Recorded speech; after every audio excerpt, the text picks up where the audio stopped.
Hi, my name is Heather Nichols and I'm a product manager for the FedNow Service. Today I'm going to talk about the FedNow payment timeout clock. With FedNow, we know that every second counts. We're in the world of instant payments. When you or your customers pay a bill, maybe you're paying on the due date, maybe even the hour or the minute it's due, it's important that you know finality of your payment in near real time. So as we build the FedNow service, we're incorporating a payment timeout clock so that you have a defined parameter of time for knowing when a payment has either rejected or accepted and settled through the FedNow service.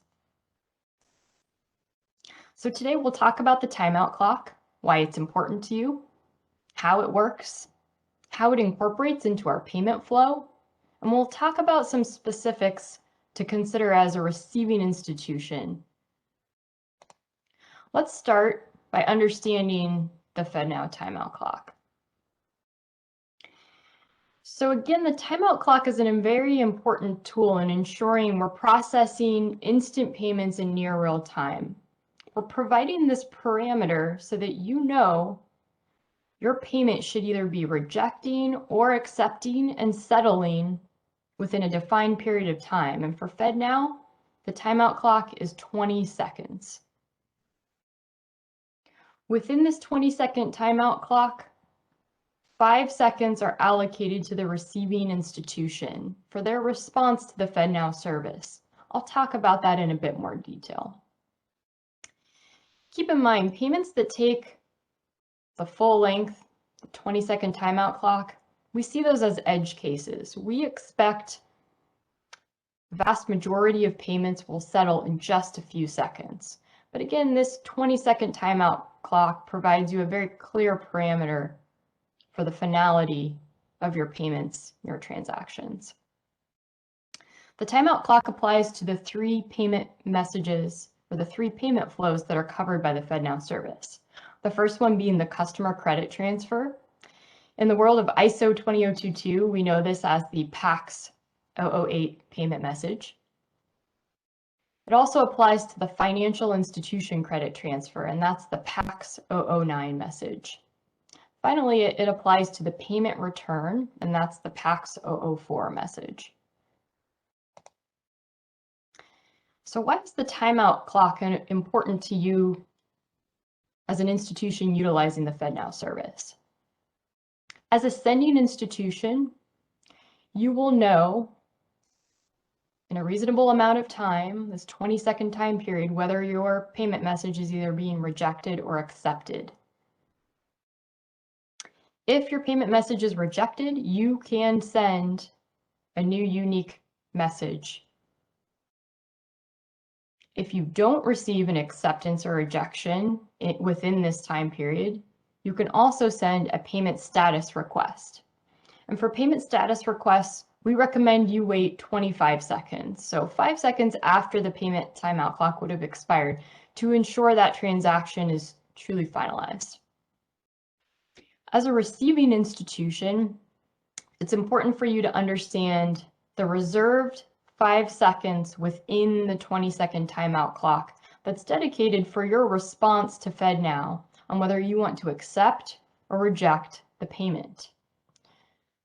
This 5 seconds is a default. You will have the flexibility to decrease down in 1 second increments down to 1 second if you prefer to do so for your institution.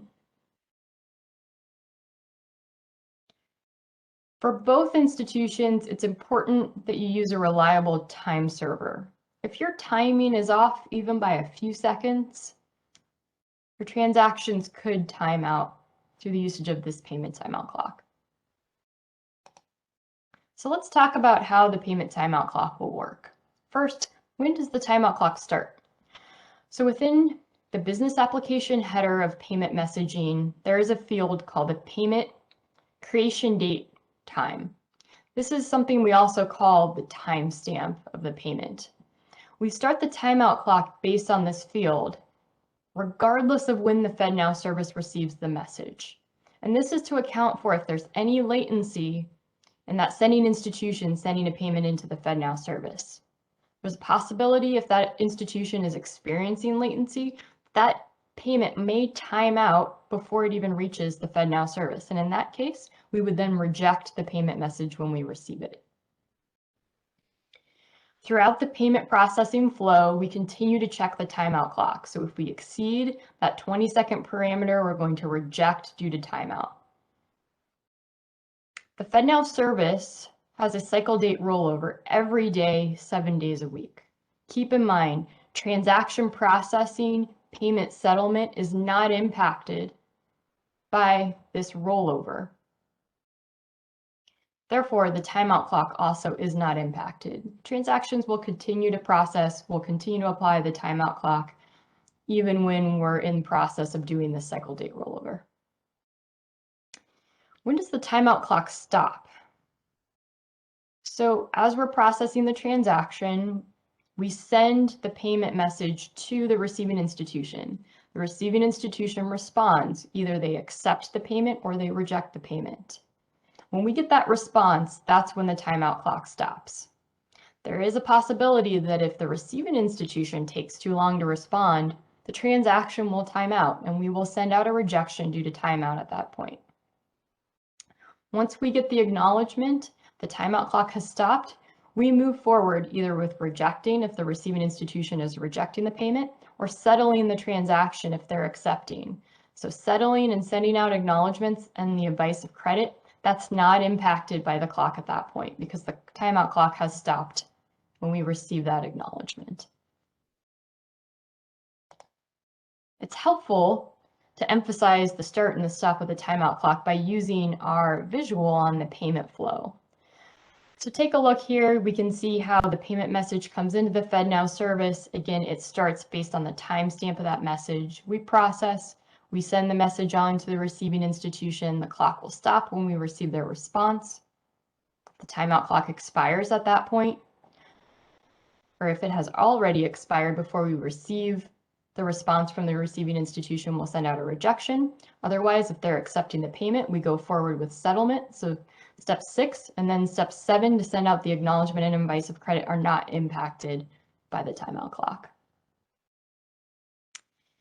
Keep in mind, we're showing here the timeout clock. It's applicable to the credit transfer and return flow that we're showing on this page. It's also applicable to the FI to FI credit transfer flow, the PAX 009. But in PAX 009, that flow does not have steps 4 and 5. There's no response from the receiving institution. FedNow settles after we verify and validate the payment message. So even though the 20-second timeout clock still applies to that flow, there's no need to have a 5-second reserve time for the receiver response because they are not responding to the PAX 009. So again, let's highlight a little bit more about the reserve time for the receiving institution. We default this to 5 seconds in a customer's FedNow service profile. So within the profile, you can decrease this 5-second default down in 1-second increments down to 1 second if you prefer to do so. The 5-second reserve time for the receiving institution is really just to provide some amount of time, some reasonable amount of time for that receiving institution to respond to FedNow. But as a receiving institution, you may decide based on your technology, maybe you really only need 1 second or 2 seconds to reply to our payment messaging. So in that case, you do have the flexibility through your profile to make that change. What else should you know? Within the payment messaging, the creation date time cannot be future dated. If it's future dated, we will reject the message. Again, if you don't receive an acknowledgement or advice of credit, it's been 25 seconds total, 5 seconds past that 20-second timeout clock, you should go ahead and send a payment status request. If your payment was rejected, you can go ahead and resubmit. Submit a new credit transfer though. You have to have a new unique identifier in that credit transfer. If we receive a message with the same identifier, we're going to reject that message because that's a duplicate message and we do not want to be settling duplicate payments. So finally, what are some next steps regarding the timeout clock? We recommend you talk to your internal teams. Talk to your operational team, your technology team. If you use vendors or third-party service providers, talk to them as well. Talk through the payment timeout clock, how you're going to incorporate and follow this functionality as you look forward to using the FedNow service. Thanks for joining today, and we look forward to bringing more topics to you soon.